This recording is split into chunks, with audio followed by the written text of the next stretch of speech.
All right, so now I'm going to talk to you about how you actually do a system design and what a system design is all about in here.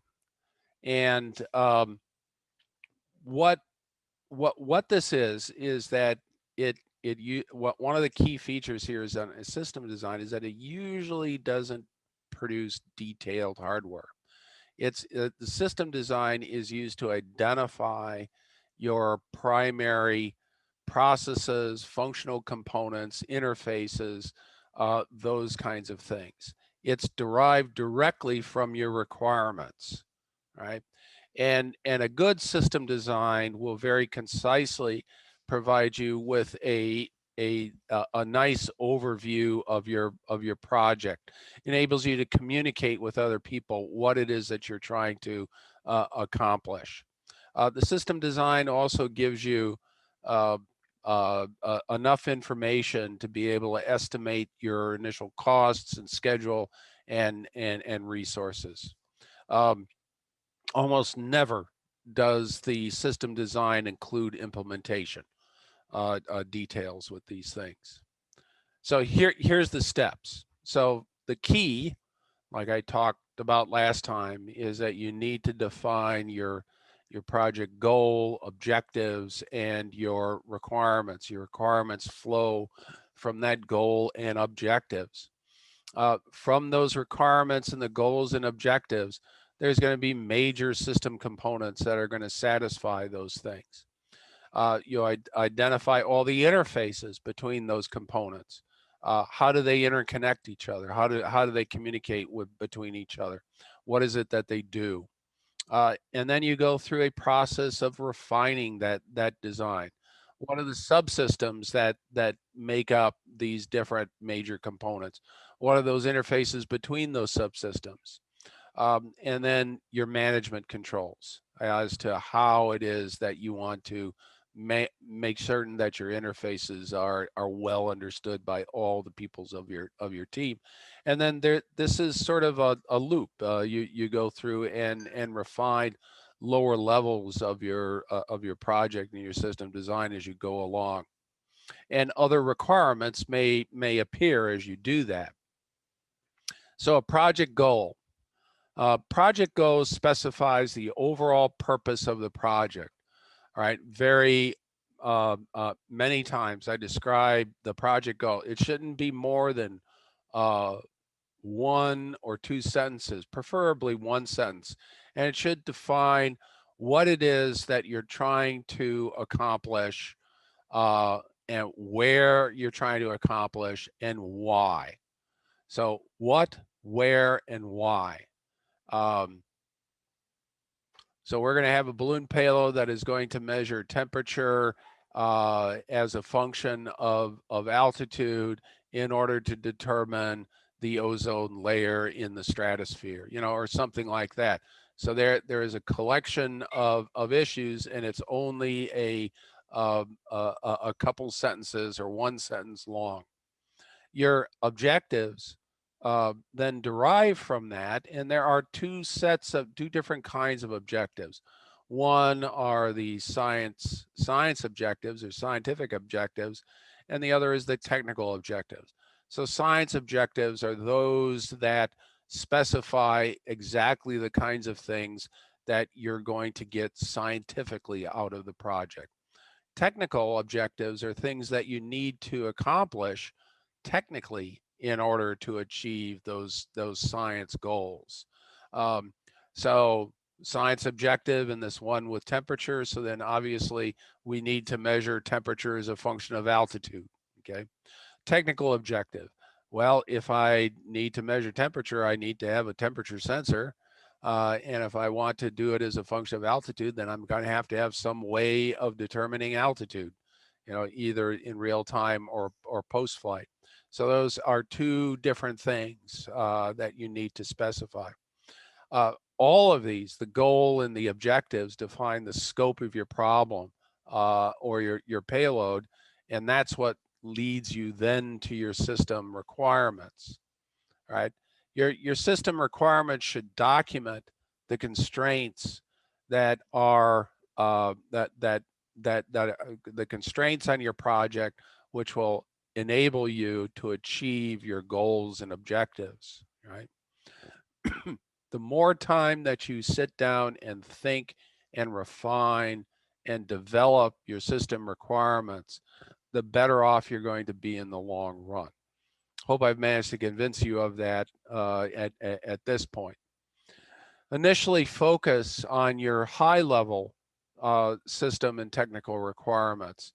Um, what's your scientific knowledge? What are you trying to measure? How are you going to do it? What resolution? What has been done before?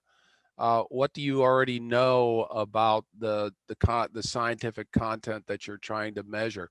How does that imply what it is that you should be measuring with your current payload? And then what technical constraints are being laid upon your payload that your payload will have to survive? I mean, you already know that as you go up in altitude, the pressure goes down. So obviously one technical constraint is that you're going to have to be able to function in a low pressure environment, right? And the temperature environment changes as well. So you'll have to satisfy those requirements as well. All right, so with your goal objectives and requirements in hand, you can now go on to a initial system development or initial system design. And this is probably the highest level system design that you would come forward. Almost all scientific measurements are going to have a set of common things in it. And this is probably mostly what your highest level system design is going to look like. I mean, if you're going to measure something, you need a sensor, right? So that's your detector system. There could be lots of other stuff in that detector system, but you define that a little bit later. If you've got a detector system, there has to be power to it. And in fact, everything else is going to have to be powered. So you obviously have a power system of some sort. Likewise, you've got to read data, you've got to store the data, you've got to control the sensor and the readout and the storage. You then have to analyze your data after it. So that allows you to identify that there is a separate data acquisition system, data archive, a control system, a ground data system. And so there are a variety of different components that are obvious that you're going to need in your complete system. Between each of these systems, there's going to be a interface. So obviously the power system is going to provide volt and current. So it's going to provide power to everything.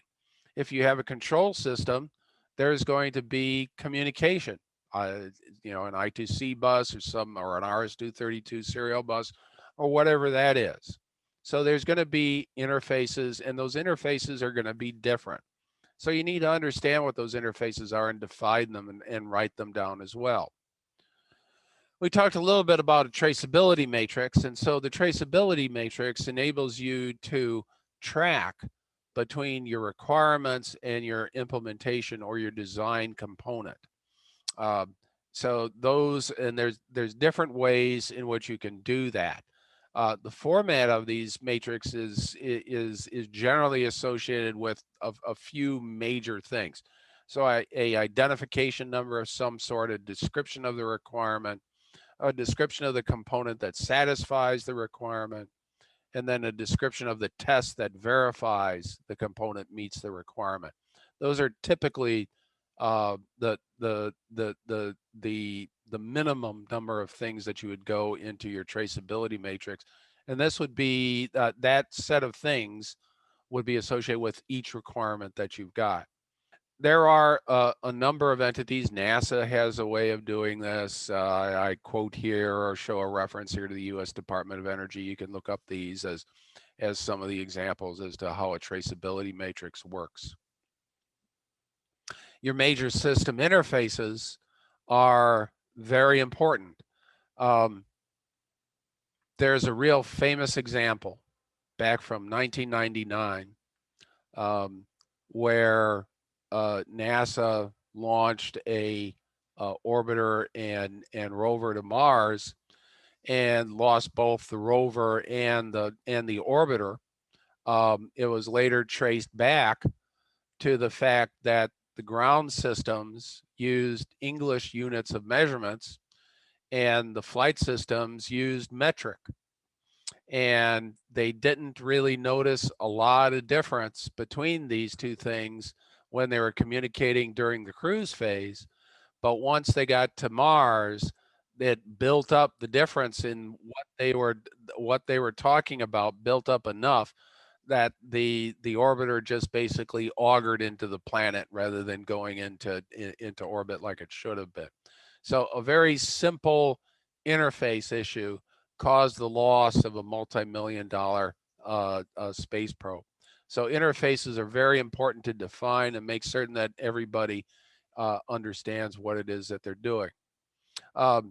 Very typically, your minimum interfaces are mechanical, power, electronic, data, thermal, and software. Those are prime interfaces. There might be other ones that you would identify later on.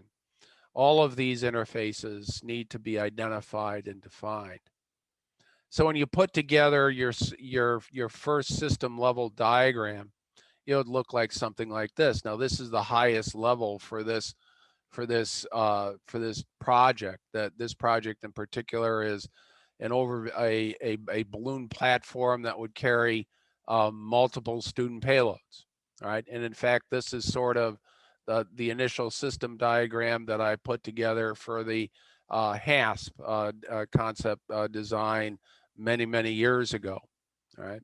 And so you've got the individual payloads. Each one of those individual payloads has a power going to it. There's a flight control unit, and so each one of those payloads has a serial communication that goes to the flight control. Then there's a data storage and a data archive, and then there's telemetry through a transmitter, etc. And so you can see how initially how this payload would work, okay, at the highest level. All the primary subsystems are identified, and who talks with what in which direction is identified. After you go through that highest level, all right, you then proceed to refine your system design. So each one of these individual components here, like this power subsystem, it's going to have or this power system, it's going to have subsystems in it. All right. So you start looking in detail about what is the system design for that particular entity, and that separately. Okay. So each of those is going to have. So for example, the power system, it's going to have a power source of some sort, whatever that is, power supply or battery or little squirrel in a cage, or whatever it is. I mean, there's a power source of some sort, and then there's going to be separate supplies to the different units. You know that already because you see that in your high level diagram. And now you wanted to determine what are the interfaces to those subunits in there. That then generates a set of new requirements. How many of what kind of interface? How many of what kind of interface do the subsystems have? That's a new answering that question specifies new requirements. Okay, and it goes on to that. So once you get that level, now you have a subsystem, a power system subsystem diagram. So this would be in that whole box that was in your highest level diagram. And it shows that there's a power source, and you sort of identify it as a battery at this point, as opposed to a squirrel cage motor or something else like that, or a wind turbine, right? And then that provides 28 volts on a main bus. And then off of that are subsystem power supplies. Each one of those subsystem power supplies has particular voltages coming out of them that's needed for that subsystem. And then there are also indicators that there's some kind of control and there's some kind of sensing which is going on. All right.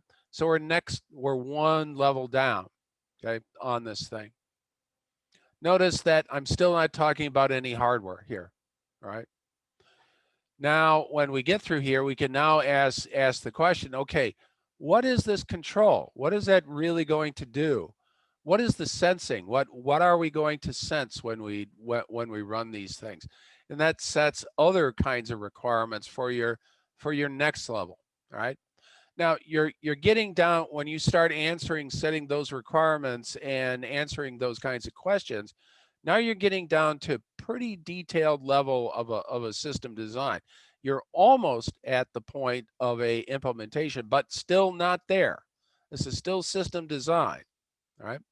So your control systems, you define that you've got a relay that that you can use to turn that particular supply on and off. You also know that there's a DC to DC converter of some sort to provide those voltages. And you've got an inside line, a sensor to sense your voltage and current. So now you've sort of identified those things and what those pieces are. So this is sort of the lowest level system design diagram that you would get to. Something beyond this, the next level down, you'd be starting to define individual components here in terms of hardware. But you can see exactly what it is that you would need here. You've got a relay.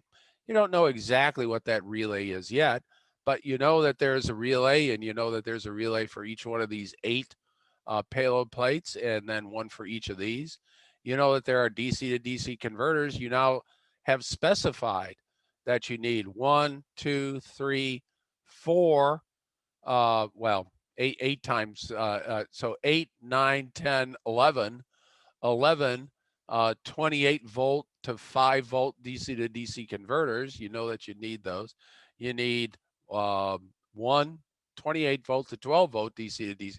Okay, you get it. And you also have something which has voltage and current sensing over here too. All right. Um, so that's where you start getting very close to what your required interfaces are, and then answering these. Okay, so which relay do we need?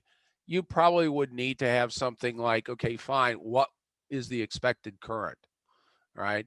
And you already know that you have to be running at 28 volts on this thing. So the only other thing that you would probably need here would be expected current, and then the mass allocation.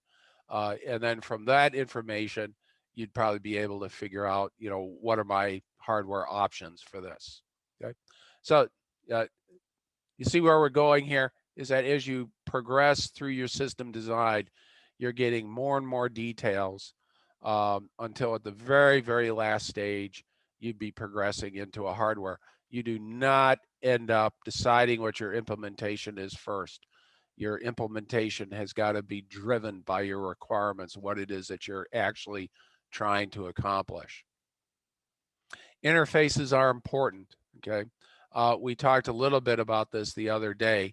Interface control document allows team members to be working in parallel, okay?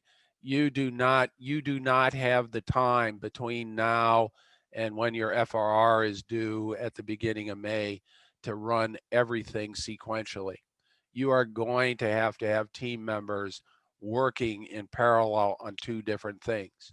The only way that that can be accomplished is that you establish your interface controls and you document what all those interfaces are, so that 2 different team members can be working on both sides of that interface. All right, as you go through this. All right.